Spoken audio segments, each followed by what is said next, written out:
Good morning, everyone.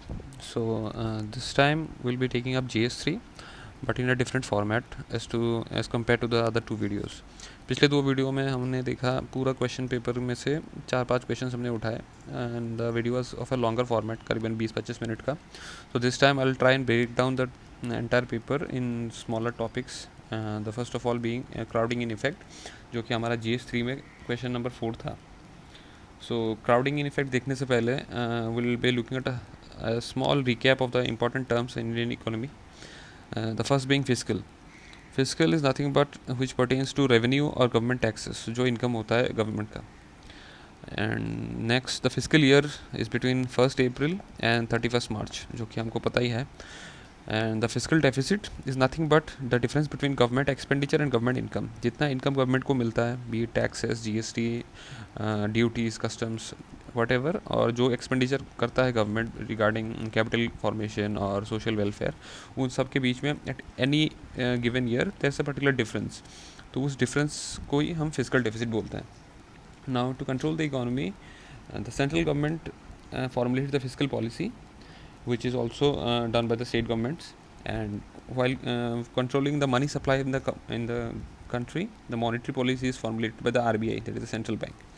Central bank को अगर money supply या फिर इन्फ्लेशन टारगेट करना है, तो हमारा actually inflation targets is around 4%. इस actually 4% with a tolerance band of 2 ±2. तो एक्चुअल टारगेट RBI का to keep a check on the inflation is 4%, but it can tolerate from 2 to 6% of inflation every year. So ये monetary policy framework है की rule है कि inflation targeting is to be done by RBI. In current situation, the inflation has gone beyond 6%, which has been normalized in the last 3 or 4 months. So moving on, अभी fiscal expenditure is nothing but the government expenditure. अभी देखते हैं how this crowding in effect will be taking place in Indian economy. होता क्या है, the actual cycle of this. Physical expenditure अगर कोई government बढ़ाता है, दैट इंक्रीजेस इकोनॉमिक ग्रोथ. कैसे? ग्रेटर मीन्स ऑफ प्रोडक्शन, ज़्यादा कंजम्पशन होता है, ज़्यादा डिमांड बनता है, and this propels the economy. Economic growth एंटेल्स greater employment, ज़्यादा काम मिलेगा लोगों को, which also means that income भी ज़्यादा होगा लोगों का. इनकम अगर ज़्यादा होगा तो एक्सपेंडिचर के बाद थोड़ा पैसा बच भी जाएगा, which is nothing but savings.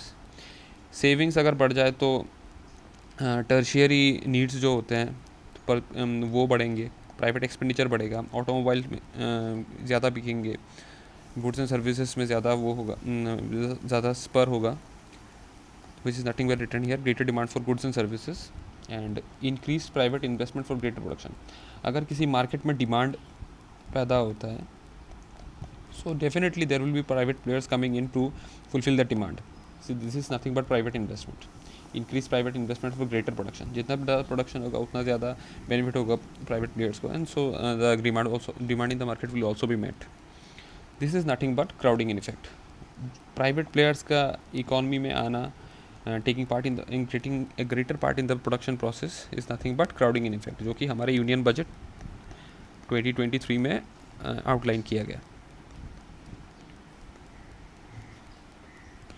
Now, this crowding in effect is a facet of the post-Keynesian economics. जो लोगों का economics optional है उनको ये पता ही होगा ये term. Now, who is Keynes? J.M. Keynes और John Maynard Keynes is known as the father of macroeconomics. तो ये आप देख सकते हैं regarding J.M. Keynes. और ये crowding in effect का एक small overview था. You can Google and do a deep dive of this particular topic. Now, this crowding in effect became popular after the Great Recession of 2008 and 2009.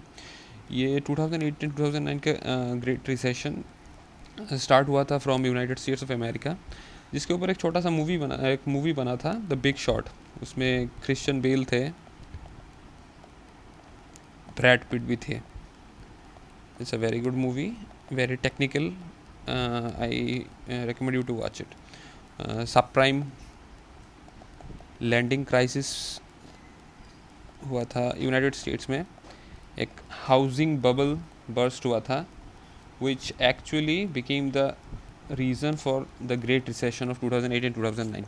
There were certain other facts, but ये एक सबसे बड़ा starting point था of the great recession of 2008 and 2009 that started in USA, the housing bubble or the subprime lending crisis. Thank you.